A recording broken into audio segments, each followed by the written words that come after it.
Hello and welcome to 90's Mags, your podcast for all things Newcastle United, hosted by two lifelong Newcastle United supporting buddies. Myself, D-Man. Jefferson will be joining us hopefully soon, having a few technical difficulties, but don't worry, he will be on the way. But in the meantime, joined by some special guests and returning guests. Big Ginks, how you doing, sir? I'm good, King. How you lot, man? How's everyone doing in the All, Newcastle United stratosphere? all good, Hope all you're good, well. all good. Can't complain. Could be better, could be worse. And we got Clint 40, Big 40 returning to the building. How you doing, sir? Yeah, I'm all good, man. Happy after last night's result, which I'm sure we're gonna talk about. But yeah, all good otherwise. Indeed, indeed. Don't forget, like, comment, subscribe, all that good stuff. Tell a friend to tell a friend. Get involved in the comments. It help us, with the algorithm and all that. Help the channel grow. Might be much appreciated. So, yeah, as you said, we're going to discuss the latest Newcastle United outing at home to Athletic Bilbao in the Champions League. Big up Ginesta in the building. So big up the panel. Big up, big up. Yeah, so we finished Newcastle 2, Bilbao nil. 3 points on the board, on the way to qualification. We're now sitting in sixth place currently. Looking good. Three wins on the spin in the Champions League. Another clean sheet. Goals scored. So yeah, not much to complain about for once, given the travesty that happened at the weekend. Just before we get to Champions League though, what would you lot's thoughts on the West Ham game? Just a brief one, begin. To start with you, what's your thoughts The on it? West Ham game was abysmal, man. We got potted by Potts. Like a young kid in centre midfield, like was disgraceful. And when you have like full on internationals that were unable to break down a team, and I believe West Ham is a Premiership team. They deserve to be respected. However, they tried something new and it worked against us. So yeah, it was a poor game. That's the most I can actually say about it. Like it was lackluster, not enough effort, and yeah, it was a deplorable game in my humble opinion from a Champions League team. Yeah, yeah. Clint, what's your thoughts on the game itself, and are you concerned about the performance and the way we perform away from home? Yeah, slightly. If I'm being honest, man, like it's been a bit disappointing to say the least, man. Like our form, especially in the Champions League, it's like chalk and cheese, man. It's chalk and cheese. Like, yeah, Champions League, we're flying high, we're doing bits right now, but then it comes to the league form. Like, you look at the Brighton game, look at the West Ham game in particular. It's just night and day, and I don't understand it, man. Like, how can we be competing with some of the world's greatest, but yet we're talking. Oh, it sounds so disrespectful. But Brighton, West Ham have been struggling, and then we're making them look like flipping, I don't know, prime Barcelona, bro. Like I couldn't understand it. It So is weird. It is weird. yeah, it's Let's baffling see. to me.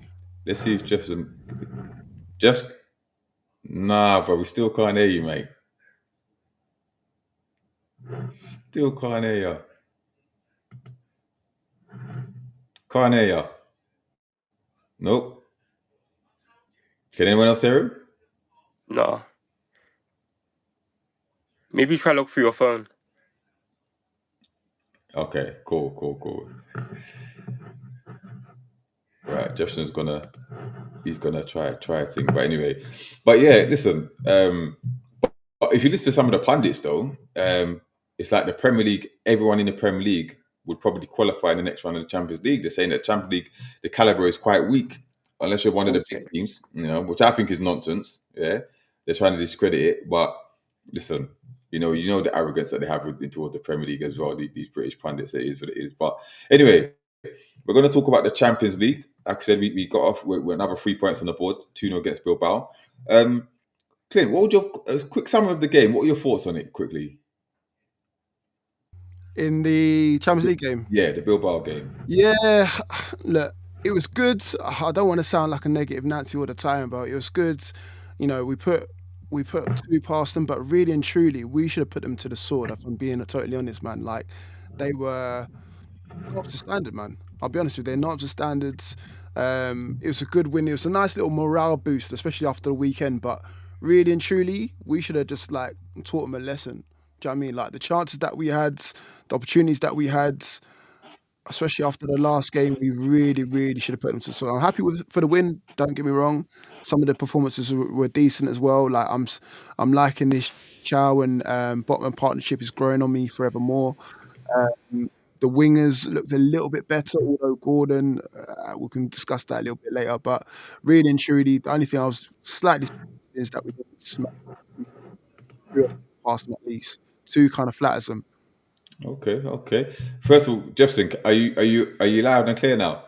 I can hear you guys. Can you hear me? Yes, we Loud can and hear clear, you. We can yeah. hear you. We can hear you. Big up, Okay. big up. Before we carry on, Genius has said our issue is away fixtures, and we only had one in the Champions League so far against Junior SG, which is a championship level side at best. Playing away from home requires more than running and energy.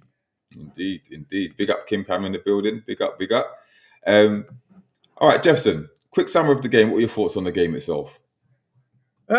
Listen, we got the 3 points, so that's always nice. There was some good individual performances in some instances, but I'll be honest that the football weren't pretty. We do not play good football, and it's quite interesting that the two people that have been under fire recently, obviously, vindicated themselves by scoring goals, not necessarily by their performances. Listen, I think it's one of those ones where from time the Athletic Club left their 3 best players at home, you know that you've got a big chance to win the game. So we can only beat who's in front of us, if I'm going to be fair. But I expect to see more. We got tougher tests ahead.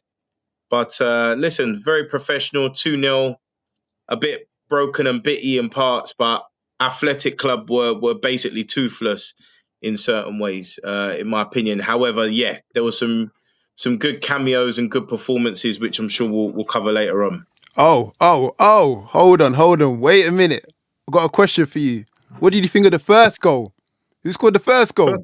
Oh, we'll get to that. Don't worry. We'll get to that. Don't worry about. We'll get to that. We'll get to that. Don't worry about it. We've got a lot to say about Dan Burn and the goal itself. Yeah. There's been a lot of talk about it.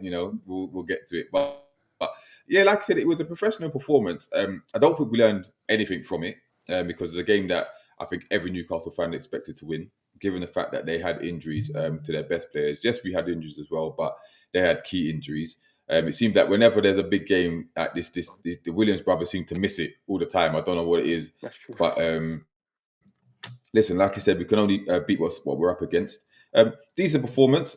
Let's not pretend that Nick Pope didn't have to make a few good saves, and they hit the woodwork as well. So, I don't think it was much different to the West Ham performance. It's just that we were at home and we had the home behind us, the home crowd behind us, and we know what we are at home. So we're going to have to perform a lot better in the next coming game, whether it's the Champions League or the Premier League. But like I said, it's 3 points. We're on the way to qualification. We will qualify, whether it's the top 8 or the playoffs, but we will qualify. And that's the main thing. Big Inks, what's your thoughts? Yeah, it was a great win. I'll say underwhelming performance to a degree, but end of the day, 3 points is 3 points. You can't really complain. We played in moments, and again, I think one thing that was obvious is that we really lack in technicality within our team. Like, there's so much technical flaws, and hopefully that's addressed as soon as possible. Big up Brant in the building. Brant said Bilbao are like 13th, 14th in La Liga with their best players. A win in the Champions League is a win in the Champions League, just not some kind of answer to the way we've been playing. Fair point. Big up Adrian as well in the building as well. He said that was a scrap against a weak side. Kim Cam said we're better without Gordon, which is just we're talking as well. But let's talk about the lineup then, right? Because we wanted to know what changes, if any, that Howard make. Obviously, the bigger changes was made on the wings. Really, I think is it Harvey Barnes and Gordon started. Gordon started, isn't it? Were you surprised to see Barnes? Anyone surprised to see Barnes start the game? On the right, yeah. On the right, yeah. Yeah, because it's usually Murphy or Elanga, isn't it? So he's opted for Harvey Barnes. Clint, what do you think of the lineup when you saw it? Yeah, I wasn't too surprised because, again, something had to change from the last game, man. Like, when we have these sort of wake-up calls, we need to change something. So, and Eddie Howe's, is known to do that, because again, it's almost reactionary rather than preventative. So again, that doesn't shock me too much. The only thing is that Jake and Murphy seems to be the one in four winger out of the four. So again, like, again, I don't know if that says a lot about our recruitment or the fact that, you know, a lot of our wingers are struggling right now. But yeah, the lineup wasn't too surprising for me, man. We can't really make too many changes, like, you know, where we've got people out. Like Voltamada has to start. That's a no-brainer. Osula's not going to start over him. The only one you might think might have a chance of getting back in the team is Lewis Hall, but I think it's a bit too soon. But it's good to see him back, getting a little run out anyway. But overall, man, yeah, the line-out pretty much picks itself nowadays, isn't it? Okay. Going back to the level of competition, I think we saw a comment from Pont Mags. Mid-level continental opposition is miles below Premier League standard. That's why Premier League teams are sweeping results each game week. I mean, they are dominating, to be fair. The Premier League teams are dominating. But, you know, again, you can only play what you're up against. Big up PG in the building. He said, why the hell did Eddie start Gordon when he clearly had an injury? Big up William as well. And then Point Mag said, Van der Ven is a good centre back, but he's not scoring 100 yards solo goal in the Prem. Well, he did so against Man United last season. So we have to be fair. You know what I mean? He's done it before against Premier League opposition. So fair is fair. But I take your point.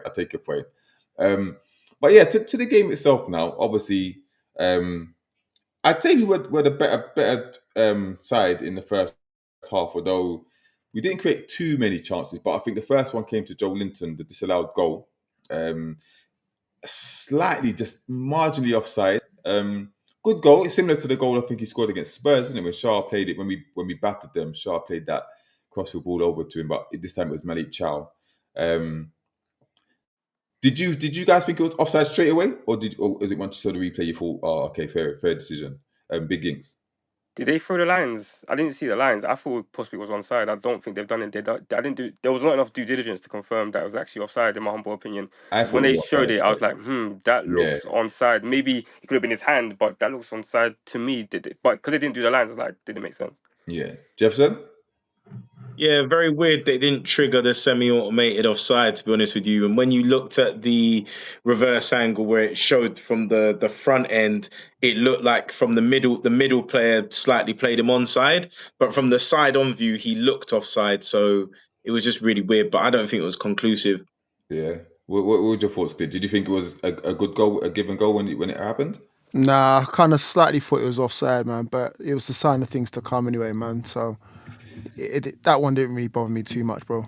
What's your lot's thoughts on this game in particular, and even the last game against West Ham? Joe Linton seemed to be a bit more advanced, getting a lot more chances. Yeah. Do you think that's a deliberate ploy, or do you think that he feels that it's just under threat, or he has to start doing something offensively, like Jefferson? Well, I think it's one of those ones, isn't it? You've got the 3 8s, and sometimes they shift to 2 8s and a 6. Sometimes it's 3 chaotic 8s running everywhere. And sometimes you've got the 2 that kind of hover around with the 1 that's more advanced. So I think that's what we were seeing. And also we saw it, I think, when Jacob Ramsey started coming into the team initially, that he's going to be the more attacking one. So you get more balance in that way. I just think for me right now, Joe Linton is holding back the team from that capacity. I think we could easily play with a 4 or with a double pivot and a 5 in midfield. So yeah, it's a matter of time. For me, when I saw Lewis Miley come on, you could just see the technical ability in terms of one touch. Joe Linton needs 3 touches before he passes the ball. Miley, 1 touch, off you go. He was able to thread it through at will. And I think he contributed to the second goal, actually. But we'll talk about that in a bit. But yeah, I think the more players with technical ability we have in the team, the better we'll be. And I'm afraid that's going away from a Joe Linton. Okay. Yeah. What do you reckon, Clinton? I was just about to echo what Jefferson said. Like, I think his Bruno tax is running out. Like, he can only be the best buddy of the captain for so long and get in the team, whereas you've got the likes of Jacob Ramsey now making an impression straight away, and he needs to. Obviously, he's a new signing, and as soon as he's coming on, he's impressing us. And it'll be silly to think that these guys don't read social media and see the fact that certain fans are calling Joe Linton out and saying, like, what do you offer? We all know what Tonali offers. We all know what Bruno offers. So Joe Linton, you're kind of like the third wheel in an awkward situation here. So it's like when Ramsey's coming to the team, it's kind of a bit night and day. So he probably thinks to himself, it's only so much times I can get away with just bullying players. Do you know what I mean? I can't keep bullying the Spurs midfield and the rest of it. Like, people like it after what turn after a while. So it's like, what can he offer now going forward? If we're going to try and get to the next level, we need a player that can offer something different from Bruno and Tonali. And at the moment, Joe Linton's not it. But it's nice to see him getting a score sheet. It's not the worst thing to have him in reserve. But if we're now going to be progressing further on in these competitions, and especially in the Premier League, we need Joe Linton to either be stepping up or step aside. And this is it. And we've been streaming with Epsis for a while, and that is, Max, that if we're going to evolve, he's the first place that we're going to have to upgrade on. But like Brant said as well, I thought Ramsey should have started the game. But again, Joe Linton, didn't do his things any harm by scoring. But I mean, he got let off with that handball when he missed that sitter, which was bad. That was bad. But that's what we get with Joe Linton. That reminds me of the striking days, isn't it? When he was a striker, like the foolishness he used to come up with. But it is what it is. But all right, let's get to the first goal then, right? Obviously, we get the free kick. Great delivery from Trippier, right? And apparently this is a set piece routine we've worked on, whatever. And listen, great header. Some are saying it's the best header in the Champions League that we've seen now. I disagree, but it is a very, very, very good header. Big Inch, what are your thoughts on the goal? He meant it. Like, I understand people there is a hate crusade for Dan Burn, and I do understand where it's coming from, and we have to put the blames on the shoulders of Eddie Howe for that. But he meant it, like, in terms of the way that the ball was whipped in. This is the first good set piece that we've done since we've had this new set piece guru. But it's obviously he meant it, in my humble opinion, only because of the way that the ball came in and the way that he actually curved it. You saw with his head that he intentionally meant to curve it.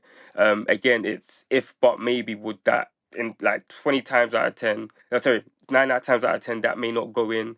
But I do believe he meant it. The way that he shaped for it, he shaped his body towards it, and the way that he curved that ball and also used his head to curve the ball, he meant it. So yeah, like it was a phenomenal goal. The keeper should have done better. But there's so much you can do with when that ball was curved perfect. It was a perfect goal. Yeah, Like, I don't know if the keeper could have done better, because the way it's curved, I don't think he's expected to go on target, to be fair. Maybe he should have anticipated, I don't know. you should anticipate it. Yeah. Hold on, D-man, I need to know this though. I need to know if Jefferson, did you celebrate it or not? Did you sit on your hands, or did you actually go, yes, Dan Burn, or was he like, oh, you know what, it's Dan Burn? Like, And I also chuckled, isn't it? Because it's typical that kind of thing will happen. But of course, no, I'll celebrate any goal that goes in for the team, always. But yeah, typical that it's Dan Burn. Did you knee slide for Dan Burn though? We need to know that. I didn't need that, but I was actually on the phone to my friend Don, who's an Arsenal fan, and I was like, what a goal! Do you know what I mean? Because yeah, it was a hell of a header.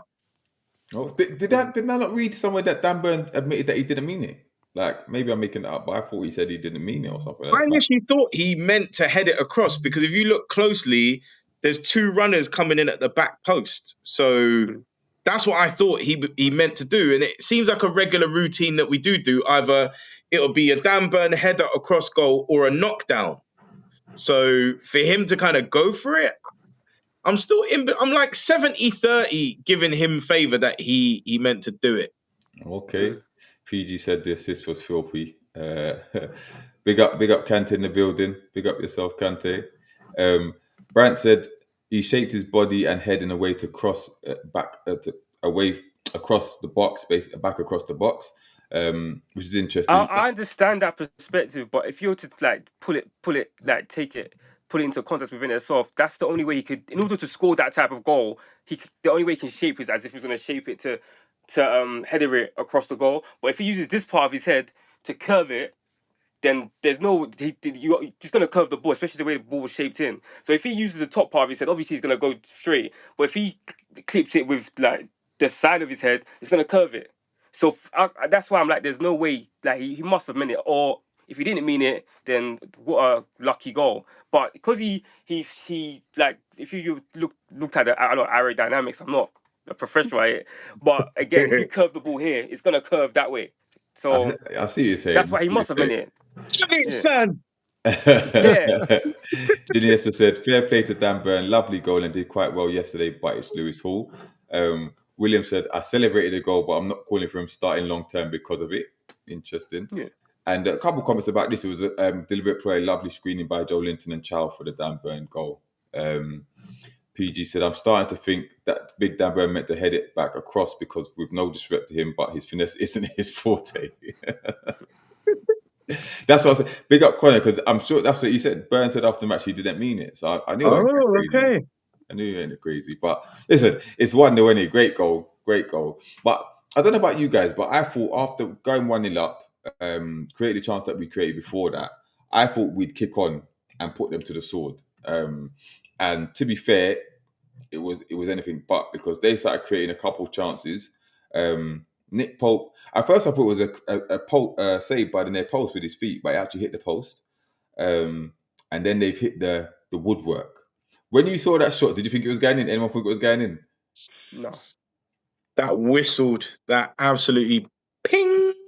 But the thing is, that's what we do now. That's the hallmark of us, the hanging on to the precarious 1-0 lead. That's what we do. If it's 2-1, we'll hang on to the precarious 2-1 lead. And it's almost evident that we're going to concede. Whereas I think, is it True Geordie? He did a spot on episode recently, where he talked about the old NUFC under Eddie was 1, 2, 3, 4, like relentless. Go the next one, the next one, the next one.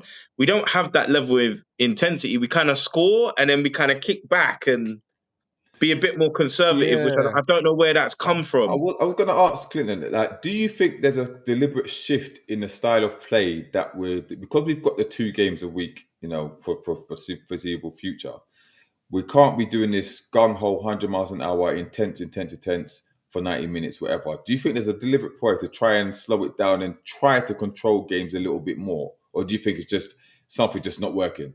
Nah, you're right. A little bit. Like what Jiffin was kind of alluding to. I don't think we've got the killers in our team no more. You know what I mean? When we had Isaac in the team, firing on all cylinders, he would have gone for it. Gordon's off form right now. He would have gone for it. And again, that's where you would think the likes of Alanga, bringing him into the team, like he would be someone who could just like get at people. But where we're not firing on all cylinders right now and we're kind of taking our time and trying to compete across all 4 competitions, I think that's where we're lacking a little bit. So again, maybe that is right, D-Man, where we're kind of getting 1-0 up, reserving a little bit in the tank and then trying again in the second half and then going like that. But really and truly now, we need to be putting these teams to bed. I'd rather, and this is just me, I'd rather us go all out in the first half, go 3 or 4-0 up because we could have, and then sit back and then ring the changes and then save players for obviously the Brentford game on the weekend. But it is what it is, man. Okay. Genius said, could this be James Barnes telling how not to press for 90 minutes? Interesting. Big up Roy in the building. How you doing, sir? The King of Qatar. Can you hear us, Roy? Can you hear us? You're frozen a little bit. All right. Let's see if he'll come back. He'll be back. But yeah, Big Games, what's your thoughts on the style of play at the moment? You know what? Let me take it back then. Since Burn told the truth, I didn't mean it. I'll take it back because I generally thought like, obviously, I thought he meant it. Oh, he didn't mean it. I have to take it back. All that aerodynamics don't make sense. So it was pure luck. Our style of play.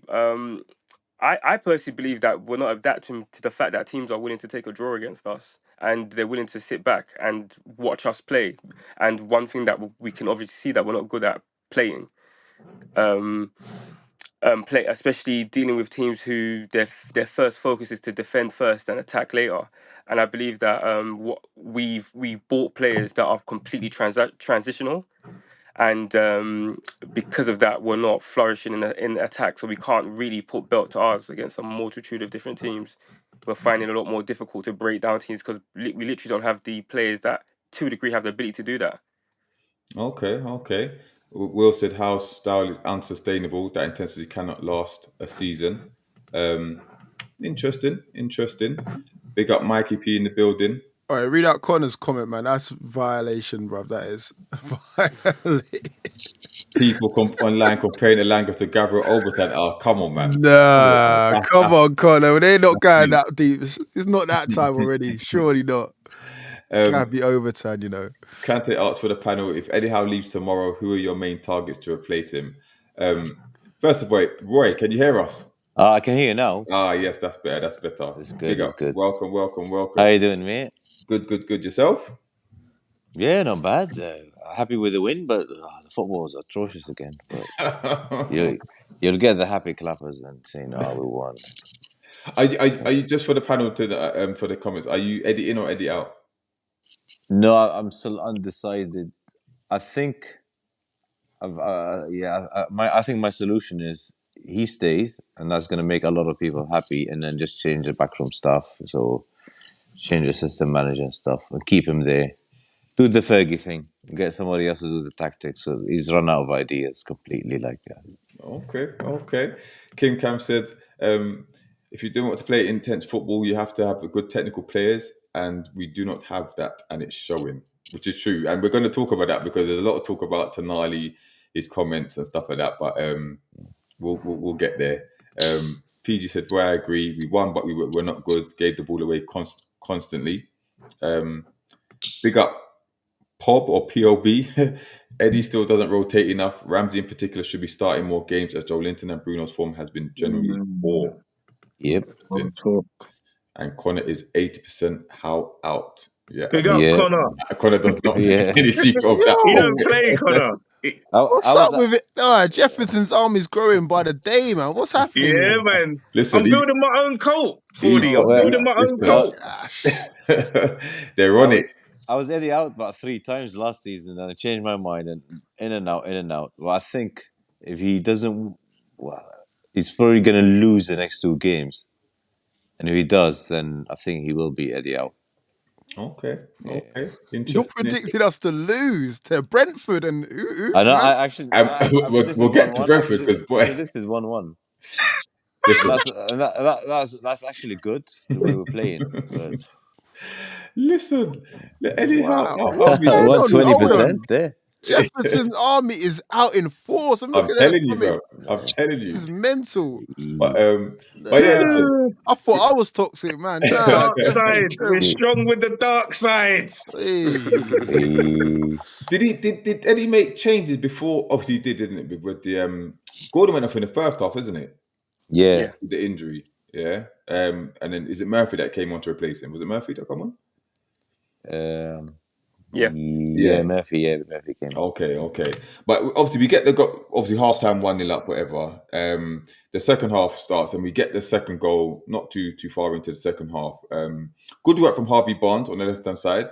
Good cross. Joe Linton ahead of it. To be fair, he couldn't miss. But goal's a goal. 2-0, and I think we all knew by then the game was pretty much up. Thoughts on the goal, Big Inks? A pragmatic approach. It's good to see Harvey Barnes obviously shot, got the rebound, and decided to cross. And yeah, we had plays in the box. It was a well orchestrated goal, and it was good to see Joe Linton get on the score sheet after playing so shit for the past 3 games and still starting. Did that do enough to have him start the next game?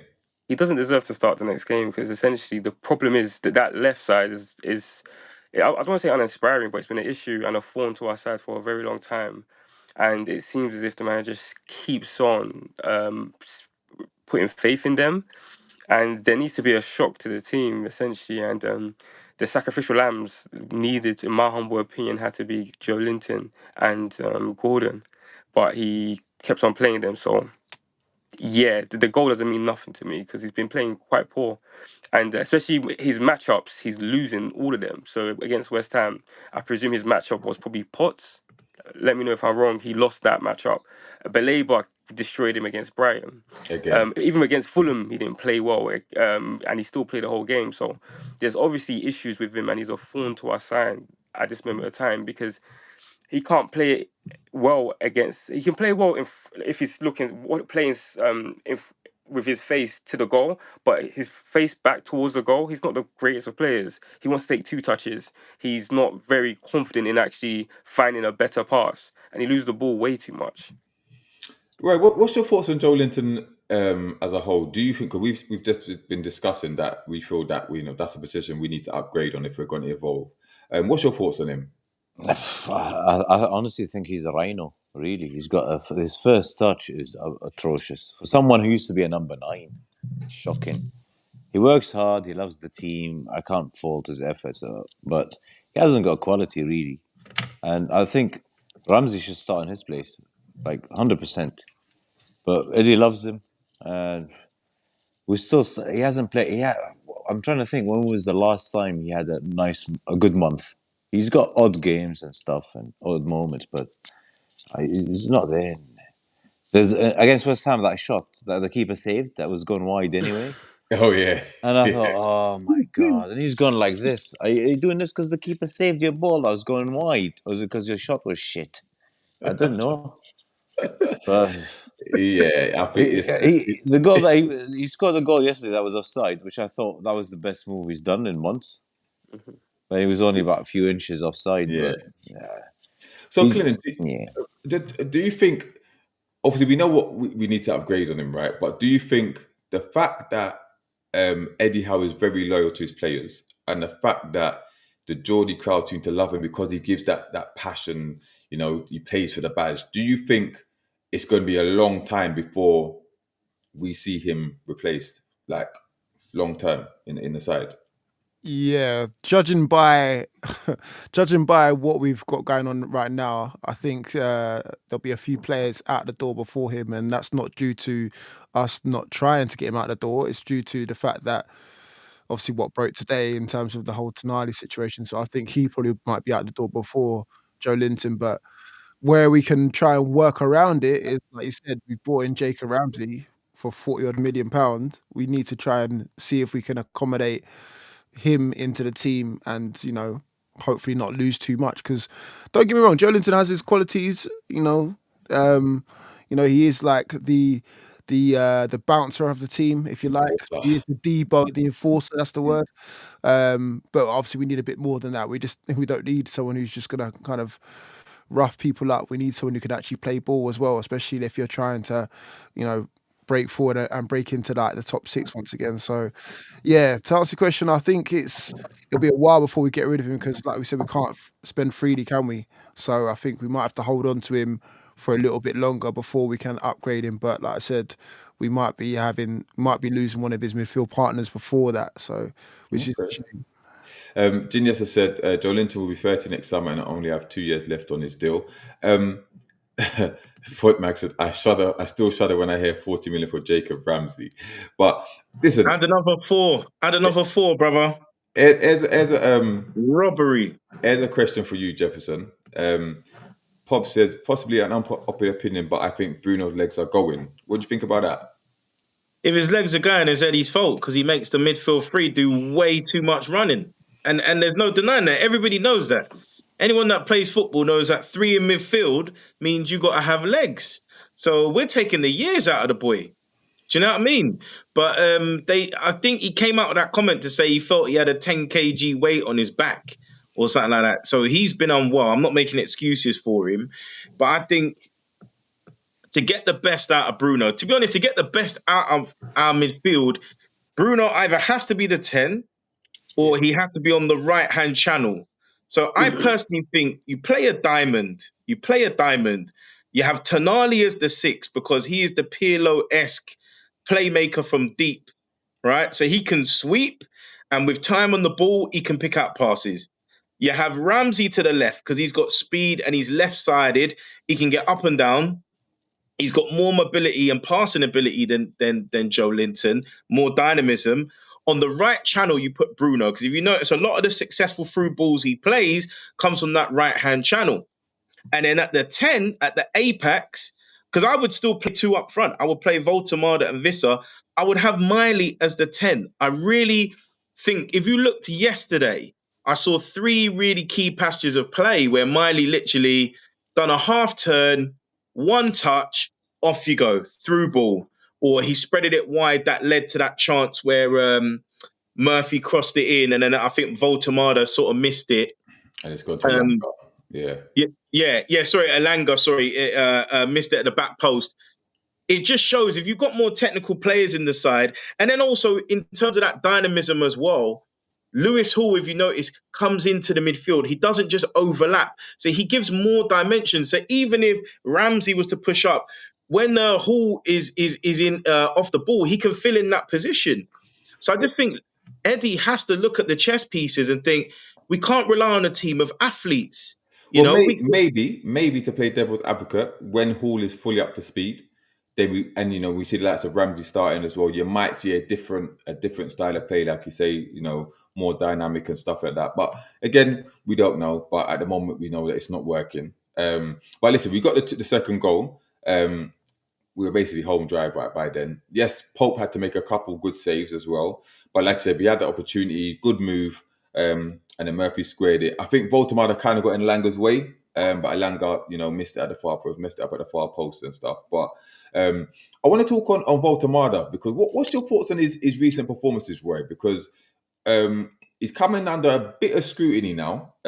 Maybe he's a bit tired but they're saying the fact that yes, you get the positive, he drops deep and he links up play, but that's also a bit of a negative as well because he's not in the box. What's your thoughts on him? Yeah, but he's dropping deep because there's no service in the middle, and it's affecting his work rate up front. It's the same I think it's the same problem we've got with Gordon, because if you look at the last goals we had against who beat us? West Ham did, and the one before. Who beat us the one before? Right. I think 2 or 3 of the goals at the build up with the other team, it was actually closer to our goal than Dan Burn was, and it was like, what are you doing here? And he's covering for Dan Burn, which is not really his job. So because Dan Burn's bumping up forward like Paolo Maldini and Roberto Carlos, he's coming back and covering for him, and we did that a lot. Yeah, straight after the match, we did that with Careful, Gary Roy. and the Careful, guys. Roy. 40's getting tetchy, mate. Careful. Yeah. So it's a few things that are happening in the team, and players are trying to do too much now, and it's affecting the whole dynamism of the team.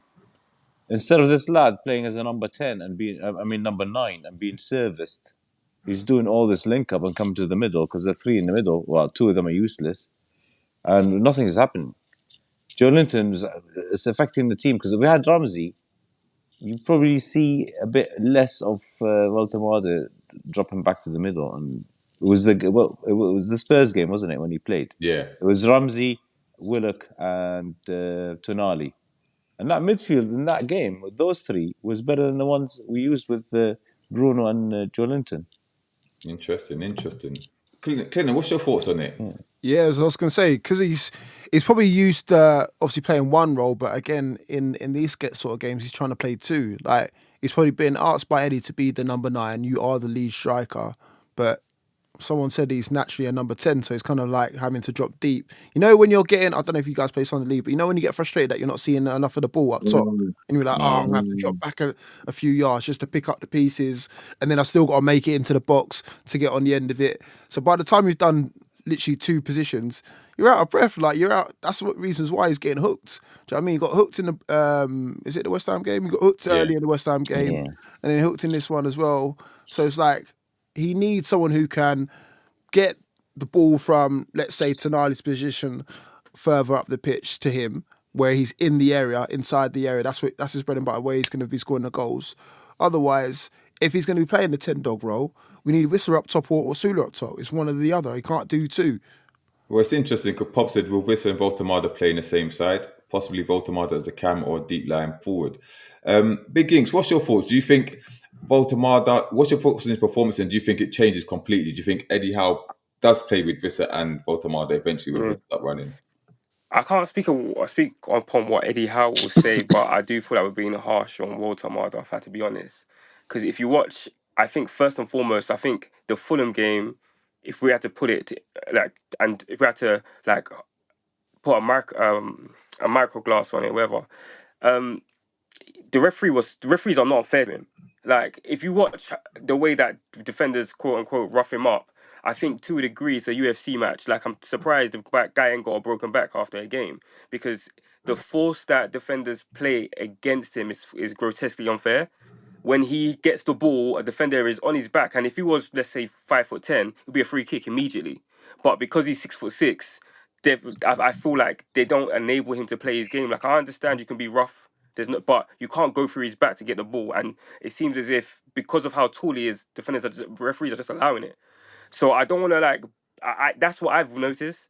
I believe that he does drop a bit deep because there's no service to him out wide at all. We are not like, let's be honest. As much as we are, as much as we show love to Jacob Murphy, 9 times out of 10 the ball hits the first man.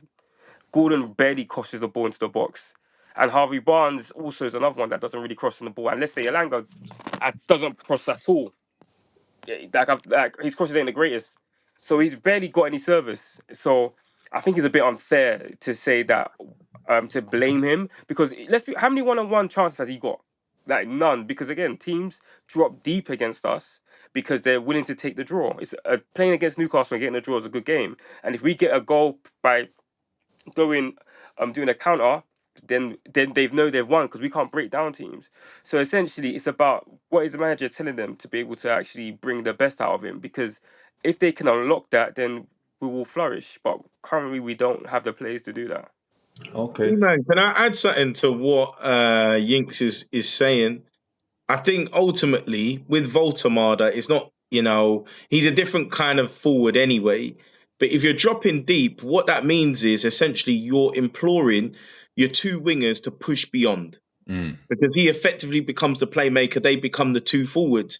But if you're playing a Gordon who's more of a dribbler, wants to take on his man, and you've got a Murphy Barnes, who relies on sort of 1-2 passing. So he's coming from a deeper position.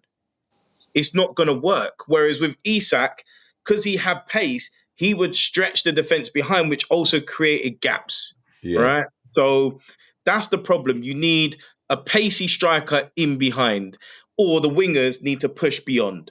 And at the moment, the wingers quite simply aren't good enough, because the other thing is, making the runs is one thing, finishing is the other as well. So it's not as simple as 1, 2, 3. And just to add quickly, go on. Isak was a great get out of jail card. Put it out wide, he would chase it and get the ball. You know what I mean? Yeah. Like, Well, it's papered over the cracks, Yinks. If you look at the fact that Murphy had 14 assists, it reminds me very much of Ryan Fraser, who also had 14 or 15 assists in that season where Wilson and Josh King and all those guys scored a lot of goals. So it papers over the cracks. It makes us look better than we are, because essentially we had a great goal combination up top with a world-class finisher. And now it's bearing all to see. I think that the plan was for Visser to be that guy. Yeah. And whether he can be, time will tell. But I think that was the plan when we signed him. Obviously, with the injury, it's all gone to pot. But I think that was the plan. Stephen said the pitch is shortened for us now with Voltemada dropping deep. But our previous attack stretched the pitch with opposition defenders facing their own goal with our pace attack. We need to adapt. Yeah. Mikey said Voltemada has been targeted when he dropped deep. He lost the ball a few times when this happens. We need a nine up top. And like I said, I think that's the plan for when this eventually comes back. Hey, Visser better not go to AFCON, man. He might as well forget his African roots. Yeah. He has to forget his African roots for a year and stay with us, man. I think he will, but you just never know. I don't even want to hear about it. Never know. Dangerous territory, though. We can't rely on Visser as the Messiah coming to save us, because we have to put it into context. Our first original bid was 26 million, and he's from a mid-table team, Brentford. And remember that Visser's been able to benefit of playing with Mikkel Damsgaard, who's more creative than most of our midfield. He got 10 assists from a left central midfield channel last season. Ivan Toney, despite scoring a lot of goals, actually was really good in building up play. And he also played alongside Mbeumo, who also has assists. Added to that, the playing style of Brentford, they knock it in the box. There's a lot of knockdowns. There's a lot of, as Yinks would say, a lot of chaos in the box. We don't play that way. So I really think we've got to be mindful, thinking that this is going to come and the goals are going to start I raining. don't think, He's nowhere yeah. near Alexander Isak. No, I don't think anyone thinks that. But He's not the saviour. yeah, but I think he will add something different to the team, and he will score goals. And No it's one's He going to might score goals, D-man. He might. He will score He goals. might. The level of Brentford and us are two No. different teams. Jefferson, he has to score goals, man. Yeah, There's no and way he can be he sitting ha- on the yeah, he has sidelines to. No, he has to. and being on Snapchat and all the rest of it now. Nah, Listen, he will, but he's it's not still the paying level his that wages, Isak. bruv. He's just not going to be the level of Isak, and not many people will be. But he will contribute. That's what I'm saying. But it'll be interesting to see how our style of play changes or adapts when he's fully up to speed. Listen, by the end of the season, if I see him more times on Snapchat than on the pitch, man, get him gone. I don't care, bro. Well, I don't know, but when you got a Fucking Sudo in a change room, I don't think that can be helped. To be honest, I'll be honest. Nah. But Kelvin said Visser and Hall returning, we'll see a turnaround. I like the positive thinking, Kelvin. Brant said, If Hall plays. Hall plays. Right now, Yeah. Ramsey is the answer to help Voldemar. Well- Not a great answer, but he would help. But listen, smash the like, people in the comments. I appreciate the comments, but smash the likes as well. We need the like count to grow as well. But listen, Roy, we've won 2-0. Who were your stand-up performers from the game? Two players really, Chow and Tonali. Talk to me about Malik Chow. Yeah, I love the way he plays, and I don't miss Fabian Schär at all now. He's probably, if you look at it now, he's our best signing in the summer. Even though Do you think? scored. Do you think? Because I've said this I've made this claim that. Do you think that the pairing of Botman and Chow had the potential to be arguably the second or maybe third best centre back partnership in the league if they continue how they're going on? Yeah. I mean, it's really good. It's modern as well. Like you all got Dan Burn there getting all the long balls and stuff, but the way they play and they carry the ball and stuff, and I think they can't wait till Lewis Hall and Tino play with them, and our back four is going to go for average from the oldest back four in the league to the youngest back four in the league, and with pace and stuff. So yeah, that's our pairing for the next 4 or 5 years, really. So, Okay. I don't know how long Dan Burn is going to keep playing. Well, And that's the question. how long is he going to keep taking throw-ins as well in the last minute? Tallest guy on the pitch taking a throw-in. Yeah, that is somebody else throwing that to someone in the box. And a broken hand and 9 fingers, and he's taking the throw-in. Come on. We've got a weird team, man. But Clinton, what's your thoughts on the centre back pairing that we've got, Botman and Chow, and Malik Chow in particular? Yeah, I said earlier on, like, that partnership is growing on me, man. Like, genuinely, I don't want to gas them up too much, but I think it might be the best centre defenders that I've ever seen at this club, man. Like, a lot of times people throw Woodgate's name into it, maybe Philip Albert's name into it, Colaccini, but when you see Malik Chow play, bro, he's just like different gravy. I'm surprised AC Milan let him go so cheaply, because you got to think to yourself, if you're a Liverpool and looking for a Virgil van Dijk replacement, he is him. If you're Man City and you're looking for someone to come in and secure at the back, he is the guy. Like, and we only got him for what, 30 odd million. So again, like what Roy said, easy could be our partnership for a good 3 or 4 seasons at least, until lo and behold we get picked off. But at least if we do get picked off, make sure that we double or even triple our money, because he's that good. Brant said Chow was amazing. Mike said Malik Chow is the truth. Listen, he's getting a lot of rave reviews, and he just got picked for Germany. Germany, as well. didn't he? Yeah, well, yeah, he did. Which is going to be interesting. Brant said, "Imagine Hall, Botman, Chow, and Tino playing together." Yeah, imagine, because it's probably going to be a dream. He rejected his African roots for it as well. Apparently, Senegal were trying to call him up, weren't they? That combination of Hall, Botman, Chow, and Tino. I wonder how many times we're actually going to see it this season, because as long as Dan Burns there, we know what's going to happen. Dan Burns is always going to get picked. We better see it, boys. We better see it. You know what's funny? Yeah, we came from Boomsong and Bramble. We've come a long way, boys. We've come a long way. Boomsong and Bramble.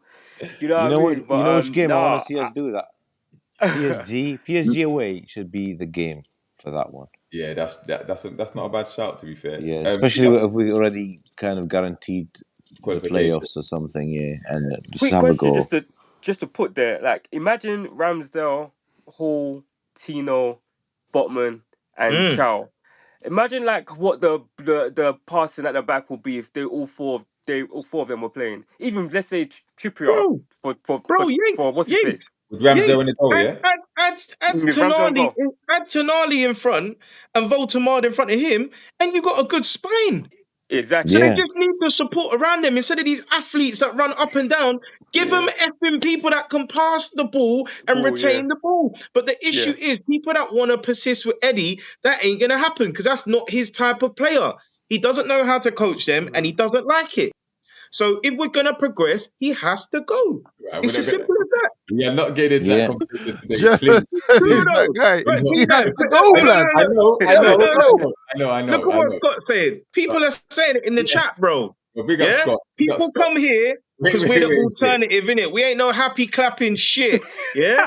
This is the alternative Whoa, right here. whoa, Turn No to whoa. the happy dark clapping side if here. you're a Can I read, 90s can I read his mags, comment? yeah? Can I read his Nah, comment? Eddie nah, out. nah, You know nah, what nah. time it is? Can I read his Eddie comment? out. Can I read his comment, please? Big up Scott, yeah? Hello. Yeah, he said, my biggest concern is how slow we see the tape when we are on the attack. Taking too much time passing the ball is interesting. But like Scott, we discussed whether that's a deliberate play or it's just things ain't working. But big up King Cap. King Cam said, with Tonali and Chow, you can see the quality of the Milan players. Yeah, man, just keep them coming, man, because Tonali might not be for long, which we're going to discuss as well. But um, Big Ings, what's your thoughts on the centre back pairing itself? Like, how good do you think it can be? It can be. Yeah, I think all we need is Botman. Botman's I think has been okay this season. As long as he can look at Chow and be like, yo, that's the level I need to be at. Then yeah, we'll be fun. Just again work on his progressive passing. But again, having Dan Burn at left back does make it a little bit more difficult. And obviously, he's on the side of the left side as well, so he's going to be taking the blunt of the poor mistakes that Joe Linton and Gordon are making. So I think he could be a phenomenal pairing for the future, literally, because what Botman's 25 and Charles 24, right? Mm. Yeah, Something like that, and yeah. they're only going to get better the more and more they play with one another. And I think again their progressive passing is phenomenal. In terms of especially Chow, the way he can actually pick a pass, because it was just the other day against Barcelona that he was the one that set everything off for the goal for Gordon, and we saw what he done for what's his face for Joe Linton, which was offside. So again, if we can get more of those, then especially with and depending on who we play as well, he could be a get out of jail card that can set up a lot of attacks that leads to goals. PG said Boomsong and Bramswell were the most horrific centre backs the Prem's have ever seen. We've come a long, long way. Claudio Indeed. Capapa. Do you remember him as well? Oh yeah, Oh, yeah. yeah. And the fat Sam. I'm not Let- gonna lie, Marcelino. Jefferson, you look a little bit like him, Marcelino, we bro. I'm not paid gonna lie. 5 million. Oh yeah, bruv, you're just pressing me, man. Allow it. Mackenzie Bradley said, if it was down to Eddie, Matt Ritchie would be captain. Listen, bruv, is there Big up, anyone? Con, big up. Oh, it's not that bad. Is there It's anybody in the Richie. chat that is Eddie in that wants Eddie to stay? Because it sounds like everybody wants Eddie gone tomorrow. That's what it Nah, sounds not like. me, not Wait, me, This not is yet, it. not yet, not yet. Jefferson's army is not growing that far, but The dark relax. wait. side of the force is strong with these lot. The thing Nah, is, nah. thing is, Right. if people want him out, you give your reasons. But people who want him in, all they're saying is, "Oh, he's done that for us. He's done that for us." But they can't come up with any technical solutions for the problems we've got now. What? Why What? why Till, do yeah. English and British managers get extra time? I just don't get it. And then they tend to replace them with like another British manager, you know? Let's be real, the Exactly. Yeah. coaching standards is awful. For Well, for me, if we don't finish in Europe next season, you should be gone. Or at least let's say we do something amazing in the Champions League, like get into the semi-final or something. Then I think, okay, that makes up for not making Europe next year. sorry, this comment just tickled me. Burn will keep playing until he burns the photographs. But listen, let's talk about Tonali then, right? Because obviously he got man of the match, got voted man of the match, another stellar performance. We know how good this guy is, right? First of all, before we talk about the recent comments, I want to start with you, Roy. Where would you place him in terms of the top midfielders in this Premier League currently? Top 5, easy. Top 5, and I would say top 5 in the Premier League, probably top 10 in the world in midfielders. Yeah. And what he does, he's not a 10, so he's a 6 and an 8 or box to box, but It's what he does on the pitch as well. He dictates. He looks like he's wearing a tuxedo. It's like a James Bond in the pitch. Smooth. And sometimes I think he's probably looking at the rest of them, and he's probably, I'm surrounded by fucking idiots here. Yeah, I'm telling you. And I can tell this. And that's why he came up with that thing yesterday when he said, "I can't guarantee I'm staying here." So Eddie puts him at right back against West Ham. That's what probably done it for him, you know. I think he'll be like, "What the fuck is this? I should be pushed up as a 10. Try me as a 10, not try me as a right back." Yeah, that And was. we're getting beat. We're getting beat, and you're taking the only one with the brain in the middle you've got, and you're shoving him on the right back. Sometimes I think these managers are either super genius and I'm thick as fuck, or he's the one who's thick as fuck. One of us is. I think it's not me though. So yeah, Tonali right back. Yeah, that was. By the way, Chow wasn't bad at right back as well. Yeah. His crossing was better than the other idiots. I know. Our whole right wing and right back, the whole game, the best cross was from him. Big Gings, what's your thoughts on Tonali? I think Tonali is a phenomenal player. I top 5 midfielders in the Premiership. I think that's a difficult one to say because I think there's been a lot of players that have played really well this year. I think he's definitely in the conversation. I think it's between him and Caicedo. It seems as if they're battling out for the type of they have their own individual style. I think Tonali brings a lot to the squad. I feel sorry for him as well because it seems as if there are certain players that are not playing to his particular level and standard on a weekly basis. But yeah, he's been a phenomenal player for us this year. Definitely one of the standouts consistently as well. Okay.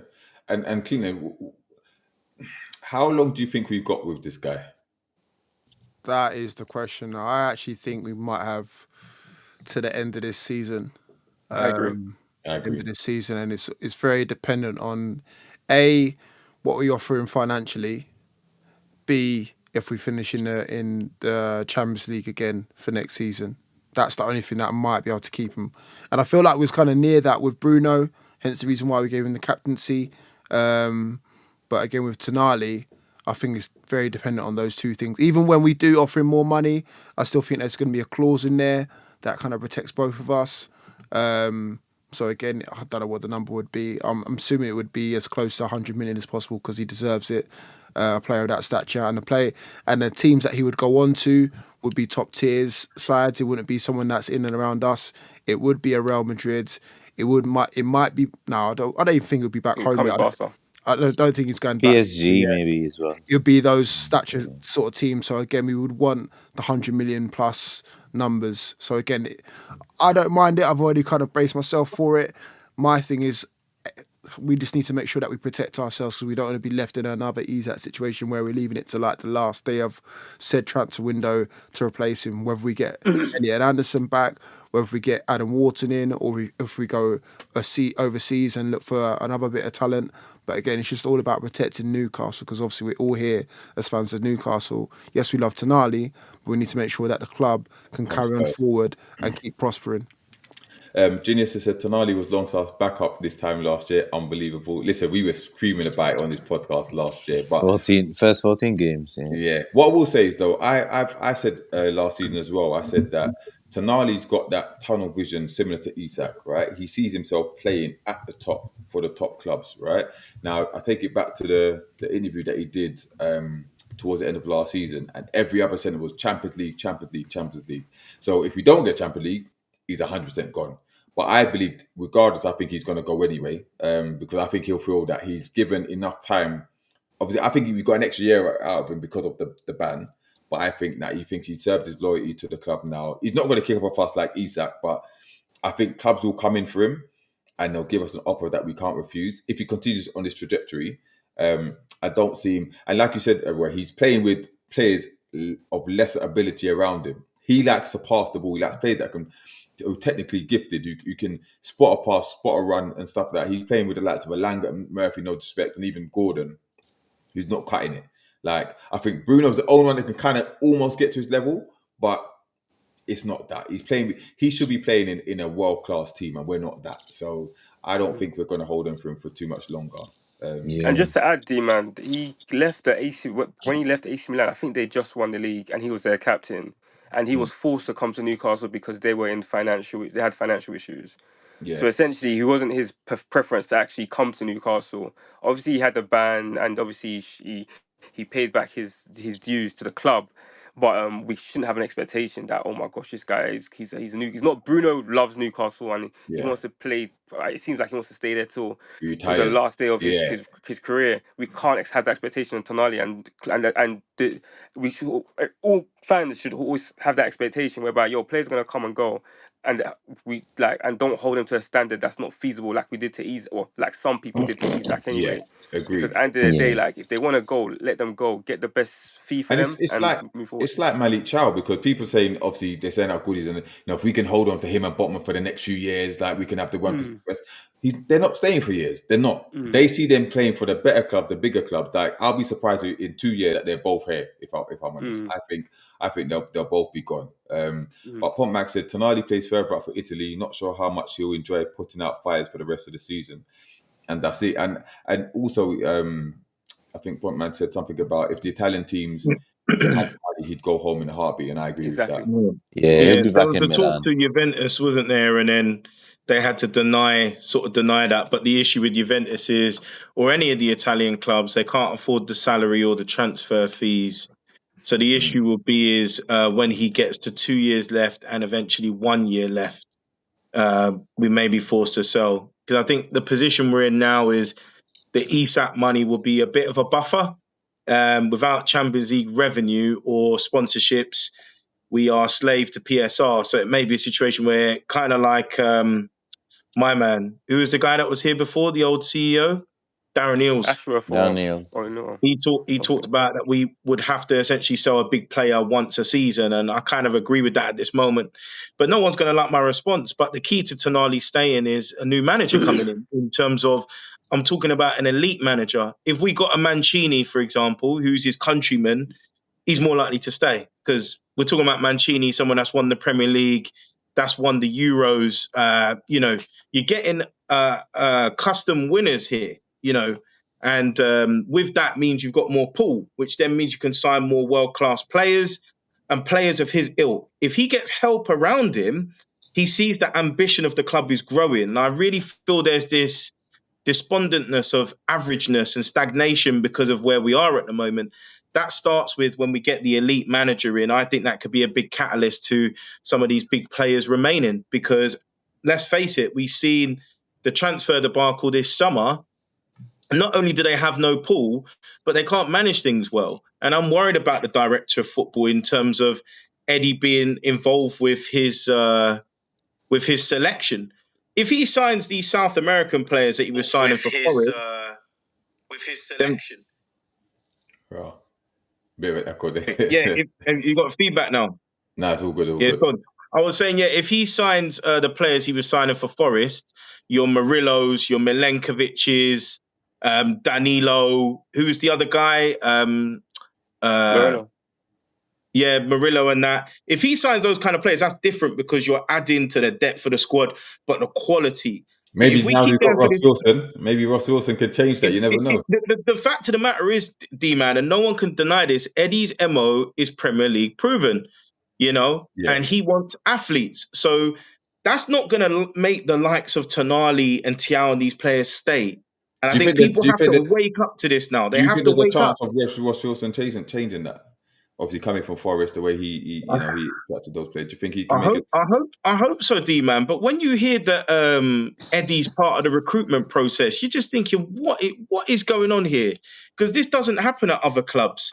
I think apparently Arteta had something to do with his director of football coming in, but that was because I think him and Edu had a massive falling out. But I think they had to work together for at least 5 years. But we've seen what Eddie did with Mitchell, and then. So I don't know. I think someone put a comment about PIF. I think also the board is key to whether someone like Tonali stays. Where is their ambition? Right now, the manager shouldn't be in the job. If you're really ambitious and you want Champions League, we should not have 4 losses in our first 10 Premier League games. It's not acceptable after spending £250 million. That's the kind of thing that's going to make Tonali want to stay. You get on the phone and you get Mancini in or someone of that ilk. Kim Cam said, "We do not have the team for Tonali. He can go wherever he wants as long as I'm concerned. He showed enough respect to the Toon." And that's what you just to comment to. It's up to PIF to show they're serious and evolving. If we stay with how we will constantly be finishing around 5th to 8th. And Brandt said, "Yeah, Chow will be gone as soon as Bayern and Madrid come for him." Listen, yeah, we know these players that we're not the final destination. And Mackenzie Pham said, "So basically, we're just a stepping stone for players with Eddie in charge." Well, yeah. Pops to Simeone or Mancini for me. Oh, all right. So listen, we've got the win in the Champions League now, but it's the bread and butter coming up now, away to Brentford. Now, does anybody see us winning this game? Yeah, man.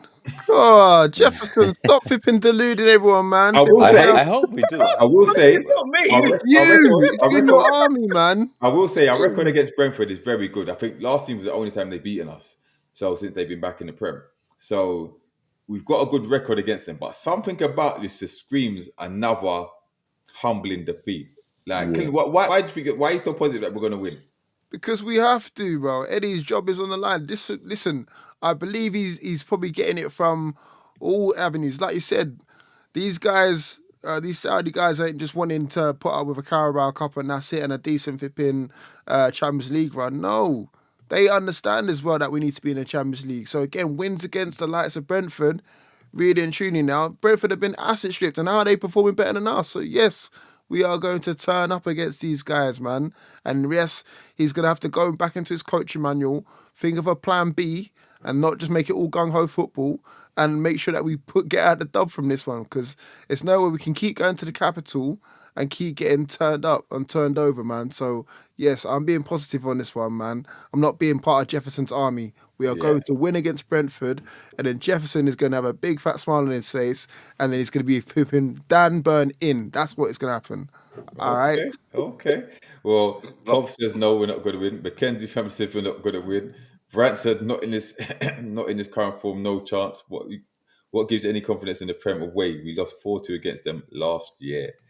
That was last year. Now they've been asset stripped. We've got their best striker, even though he's a crock of shit. But yeah, we're still going to win. Don't worry. Don't worry. I don't believe Brentford's been asset stripped. I think they've recruited really well. I don't believe any. I think I think we've recruited quite silly, if I'd be quite frank and honest. I don't think they've been asset stripped because a lot of the players that they have now probably have grew in their valuation significantly.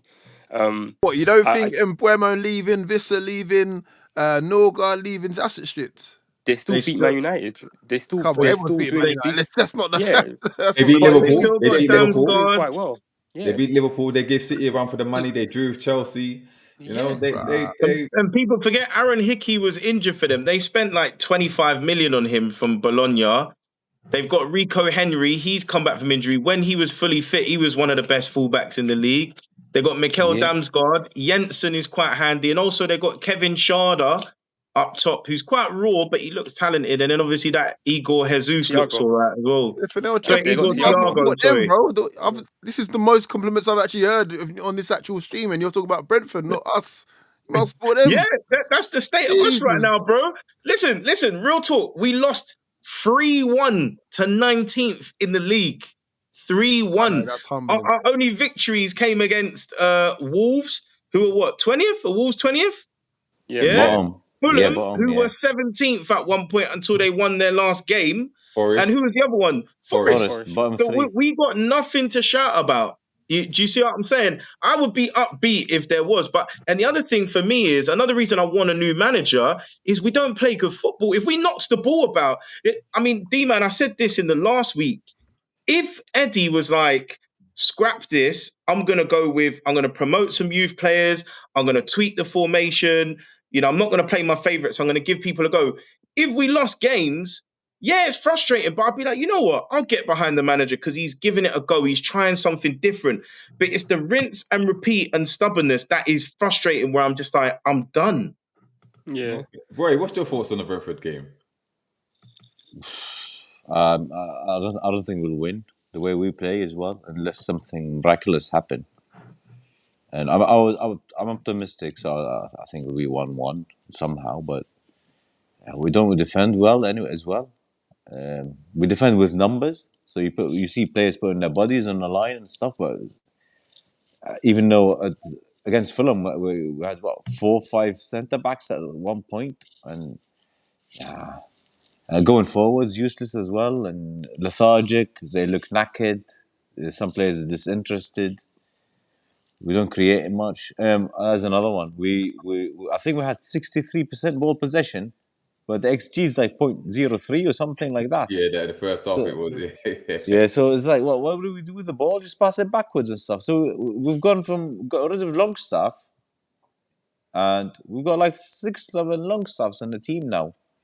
All So the hold balls on. are sideways and backwards. So if it's the strange thing to happen and we win the game, would that change anything for you? It just buys Eddie more time. Yeah. But you mean win or get a result with the same tactics and Okay. same football, or is he gonna do something different? Suppose it's a convincing win. We win. I don't know. We win 3-1, and we play really really well. Would that give you any sort of positivity about the game that's coming, or just this a one-off? It'll probably be one off the way we're going now. I tell you what, I'm probably more confident playing City at home than this one, because we're gonna sit and park the bus and hoof the ball long, and we might get lucky with one of them.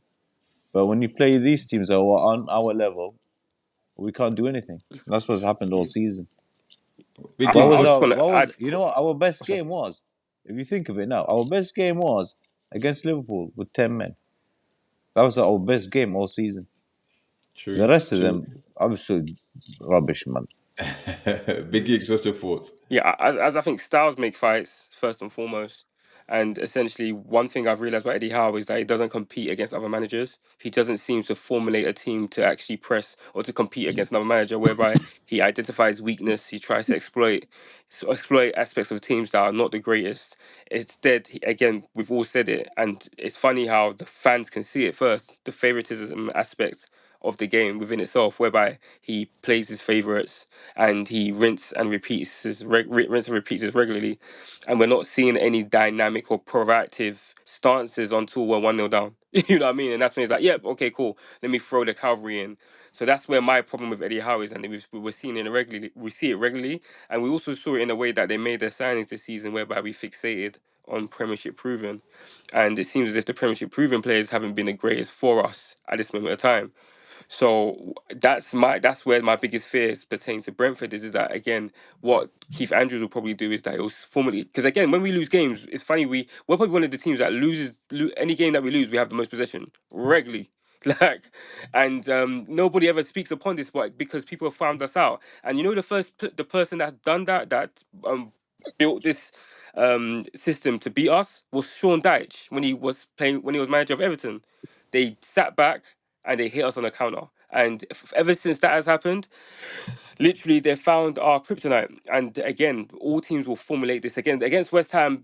Once they scored their 2, we're at home. Imagine they're at home. They sat back and said, "You don't do your thing." And we don't do. It seems that our midfield find it difficult to play against a low block, and our wingers don't offer enough in attack to be able to actually set up chances. Our wingers are rubbish, man. But Pete, it's a mentality issue away from home. When we play, we just don't have it. Kim Cam said, nobody noticed Eddie Howe is finding it difficult to deal with more players.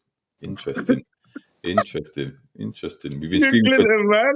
Yeah, but it's not just the away games, because Fulham at home was absolutely atrocious as well, and we just got lucky in the last minute. It's a copy paste. True. Everton last game of the season, same. So Clinton, sprinkle some positivity on this, man, because there's a lot of negative vibes at the moment. I don't It's even not can't believe negative, it. bro. It's not negative. All right, It's realistic, guys. Take the realistic. floor. Stop happy clapping, guys. It's realistic. It's not negative.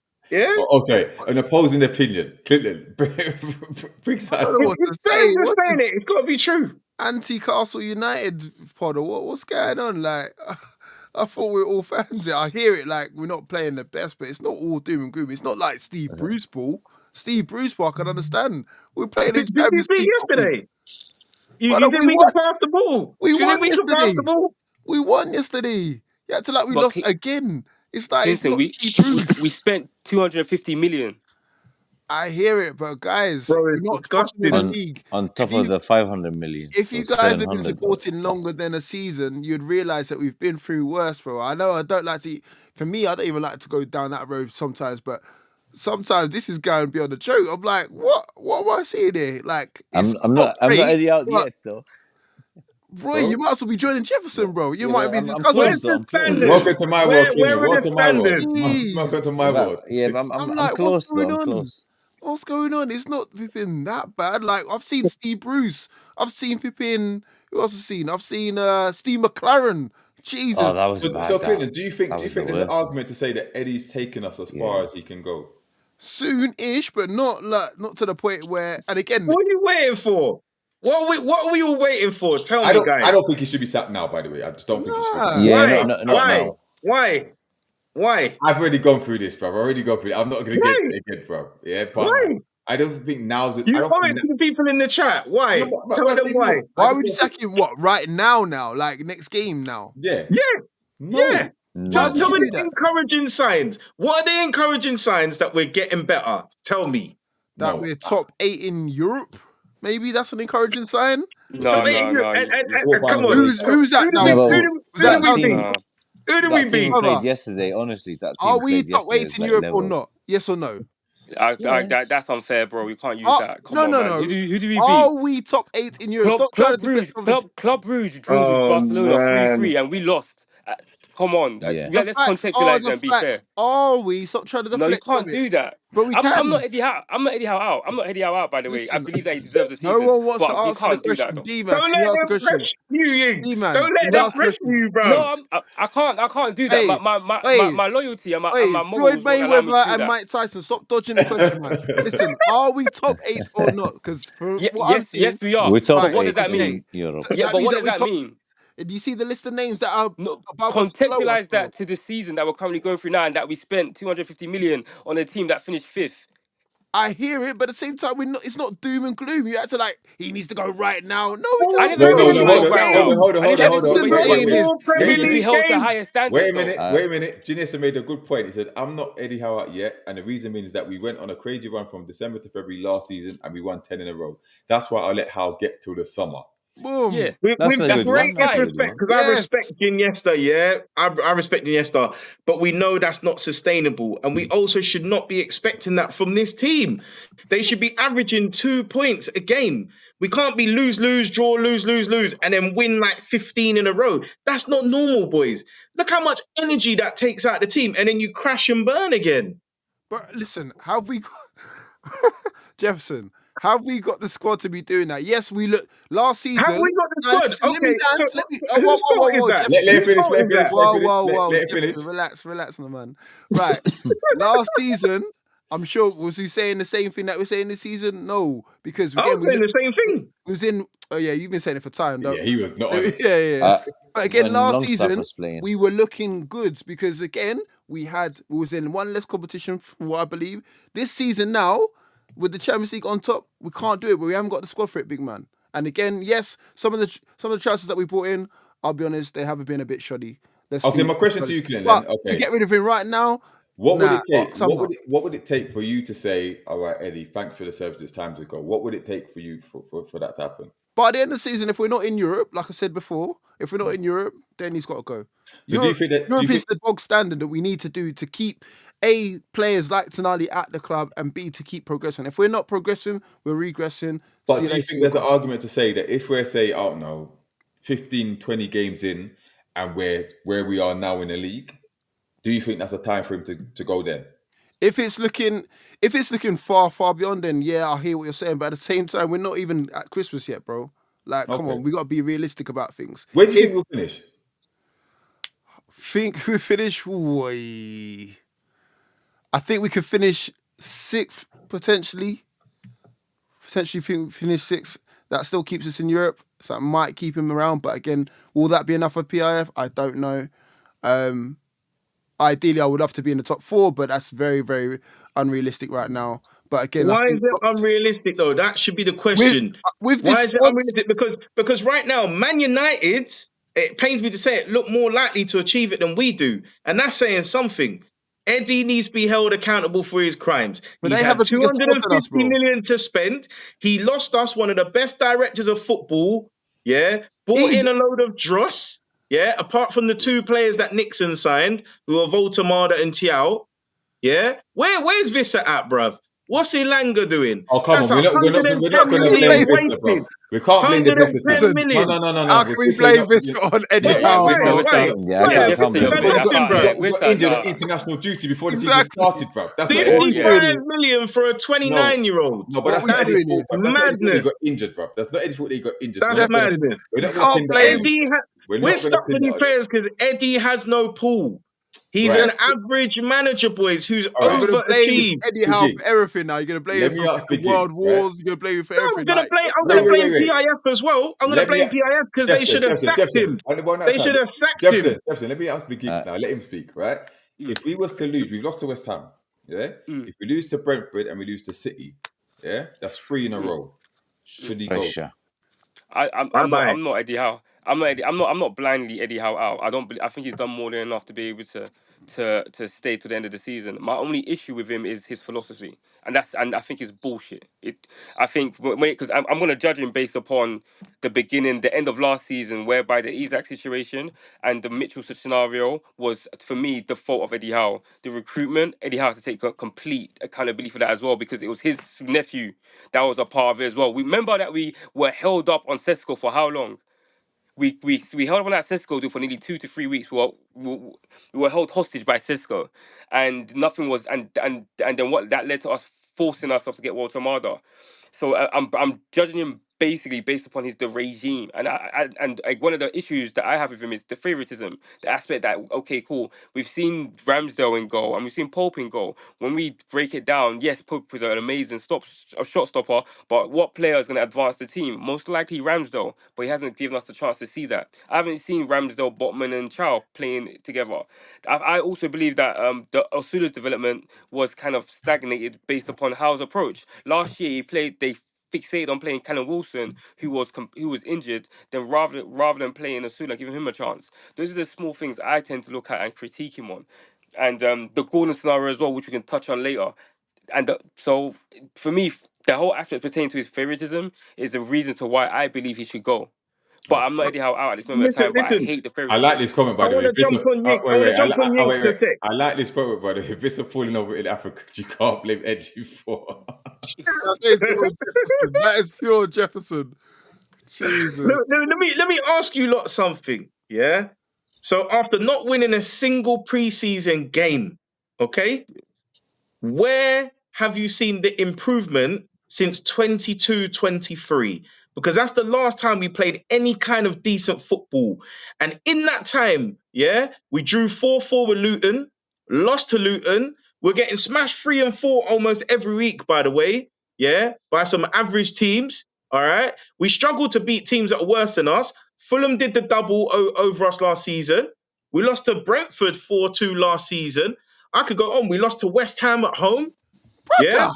what are you on about? Yeah, the evidence is there. Okay, Tell me, do that. no. Listen, tell me where How- Eddie has evolved the team, the style of play, patterns of play. Yeah. Who has Can we actually answer the question? developed in the Can we answer team? the question? Can we answer the question?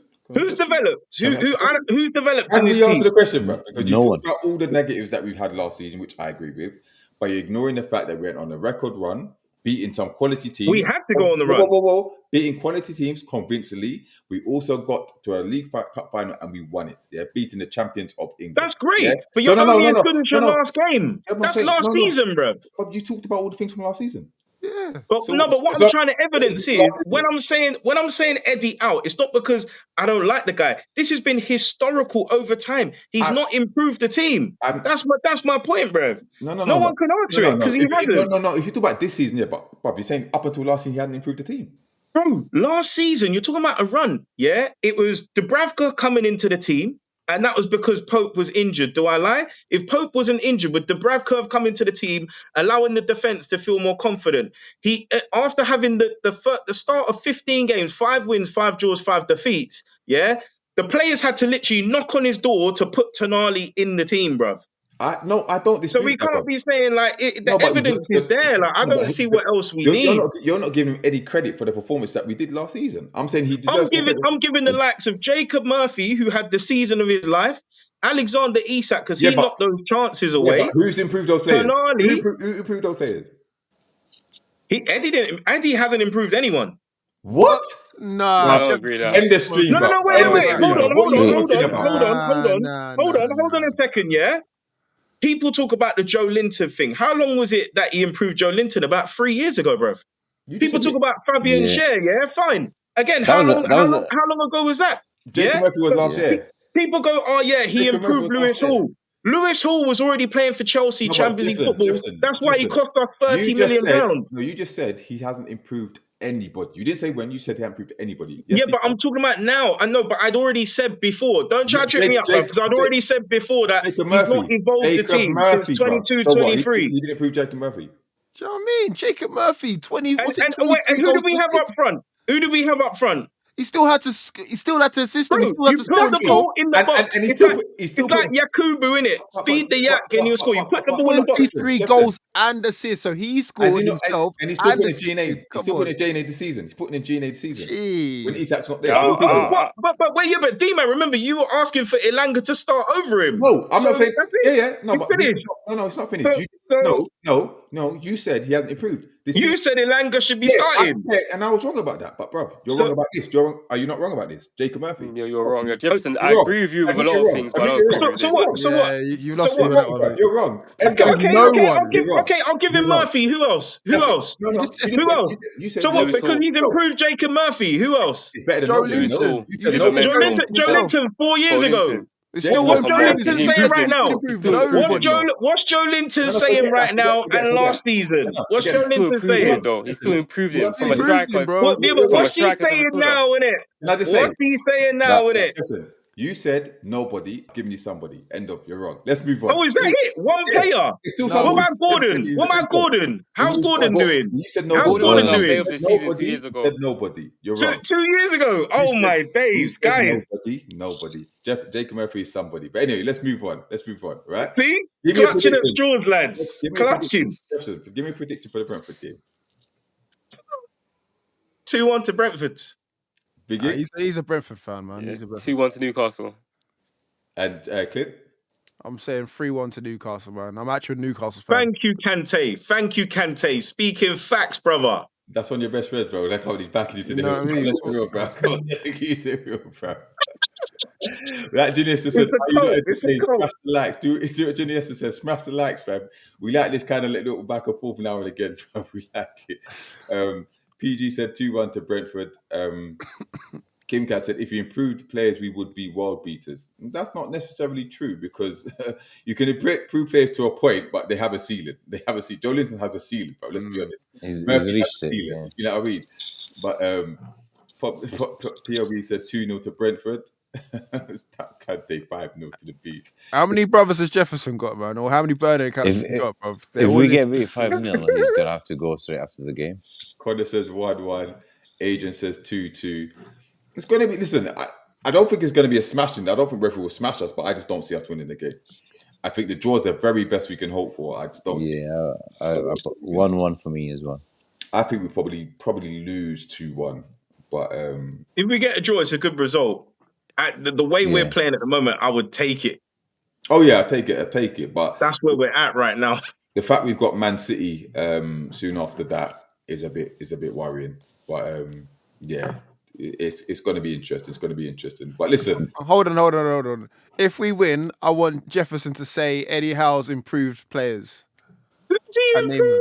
improved, oh, start off again. Jacob Murphy. And name him. That's a deal, yeah? You can't live off stuff you done 3 years ago. And no other manager does this. I just don't get it. I'm lost. Jefferson, is that a Boys, deal, yeah? we have a team at the moment that cannot keep possession and pass the ball, and we're talking the managers improve players. Jefferson, We is that a deal? rely on individual quality. That's what we rely on. Jefferson, do we have a deal? If we win, always say it.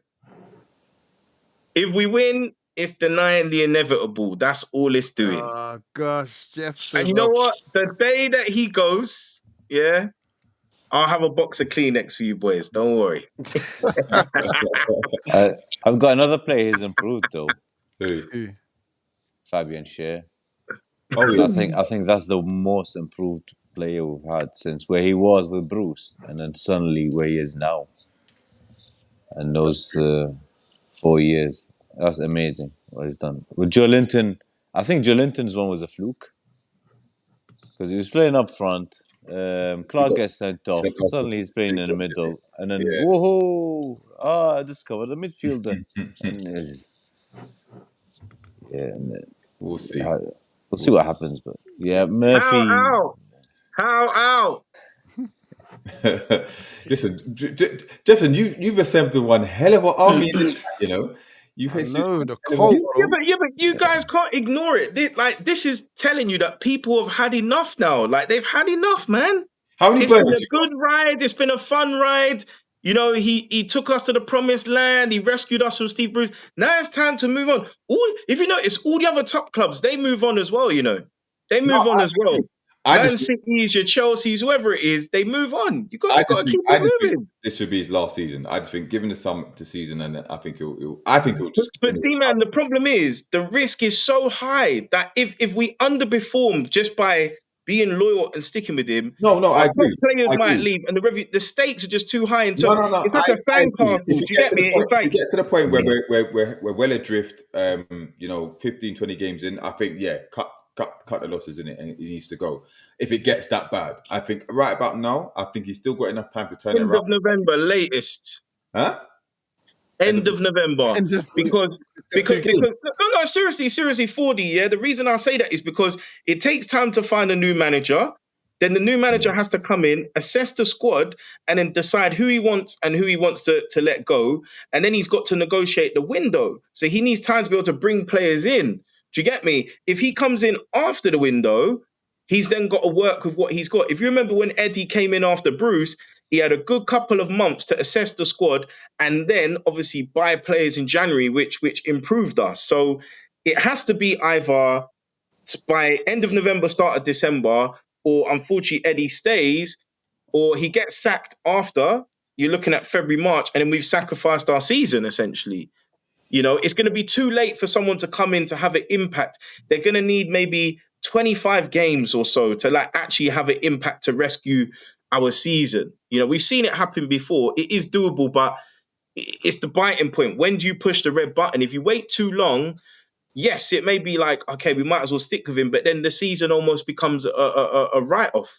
I think at best, actually, if Eddie stays, I can see us doing something wild like winning the FA Cup or getting to the FA Cup final, or winning the League Cup or getting to a League Cup final, but finishing 9th, you know? And unfortunately, if that was 2, 3, 4 years ago, we'd be like, yeah, this is great. But the club's accelerated so much that kind of level of stuff isn't good enough anymore. No, That's mad though, isn't it? Just to think which is crazy in a way. Our first trophy in 70 odd years got us to the get us into a Champions League again, second time of asking, to getting sacked 6 months later. Listen, the game's the game, isn't it? But listen, we're gonna have to leave. We're gonna have to leave it there. We've gone. Leicester won the league, and then the coach was gone 6 months later. Yeah, Mourinho the same. Look where they are now. After he won with Chelsea, he got sacked. Listen, we could go on and on about this. I mean, if we win the league, there'll be Eddie Bits and Summers and stuff that you can buy.